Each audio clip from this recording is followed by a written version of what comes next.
আমের আচারের মধ্যে আমার ঝাল আচারটা বেশি পছন্দ, তাই আম্মু আমার জন্য ঝাল আচারটা বানাচ্ছে আর সেটা আপনাদের সাথেও শেয়ার করছি। আসসালামু আলাইকুম, সবাই কেমন আছেন? আশা করি সবাই ভালো আছেন। তো আম্মু এখানে আমগুলোকে 4 ভাগে কেটে নিয়েছে। কেটে এখন এগুলোকে ভালো করে ধুয়ে নেবে। আম্মু এগুলো কেটেছিল রাতের বেলায়, কারণ সারা রাত এগুলোকে ভিজিয়ে রাখবে। তো এগুলোকে ভালো করে ধুয়ে অন্য একটা বালতির মধ্যে রাখছে, আর এখানে পরিমাণ মতো পানি দিবে আর লবণ দিয়ে রাখবে। দিয়ে সারা রাত এগুলোকে রেস্টে রেখে দিবে। এই যে এখন সকালবেলা এগুলোকে রোদে দিবে, কিন্তু তেমন রোদ ছিল না, হালকা রোদ ছিল। তারপরও যা হয়েছে এগুলোকে রোদে দিয়ে দিয়েছিল। তারপর এখন দুপুরবেলা দুপুরের রান্নার শেষে এখন আচারগুলো করবে।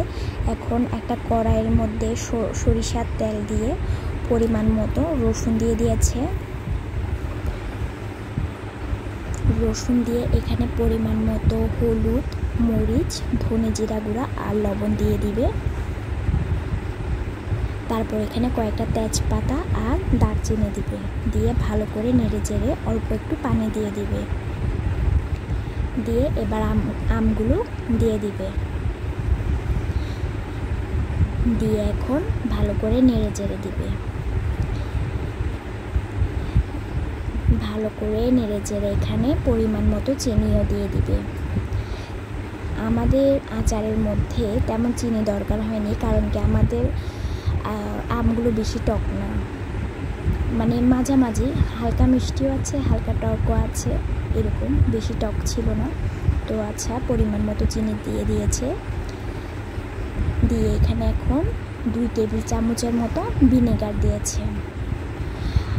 আচারের মধ্যে অনেক দিন সংরক্ষণের জন্য ভিনেগারটা অত্যন্ত গুরুত্বপূর্ণ। আচ্ছা, যাই হোক, তারপর এখানে দিয়ে দিয়েছে 5 ফোড়ন। 5 ফোড়ন ছাড়া তো আচার জমেই না, আচারের মধ্যে 5 ফোড়ন দিতেই হয়। এখন এখানে আম্মু পরিমাণ মতো 5 ফোড়ন দিয়ে দিয়েছে। দিয়ে ভালো করে আবার নেড়ে চেড়ে দিচ্ছে। এই যে কিছুক্ষণ পরে পরে নেড়ে চেড়ে দিতে হচ্ছে। তারপর আমিও আবার নেড়ে চেড়ে দিচ্ছি আম্মু কাজে গেলে। এই যে প্রায় হয়ে এসেছে আচারগুলো। তারপর লাস্ট মুহূর্তে তারপর এখানে আম্মু আবার 5 ফোড়ন দিয়ে দিবে, কারণ কি লাস্টে বলে 5 ফোড়ন দিলে 5 ফোড়নের গ্রানটা বেশি হয়। আচ্ছা, যাই হোক, তারপর যখন হয়ে আসবে তখন এখানে কয়েকটা শুকনো মরিচ দিয়ে দিবে। এই যে শুকনো মরিচ দিয়ে দিয়েছে। কার কার ঝাল আচার বেশি পছন্দ কমেন্ট করে জানাবেন, ঠিক আছে? এই যে আবার নেড়ে চেড়ে দিচ্ছে। এই যে আমাদের আচার রেডি। এখন এগুলো ঠান্ডা করে এখন আমরা একটা বয়মে এগুলো রেখে দিচ্ছি।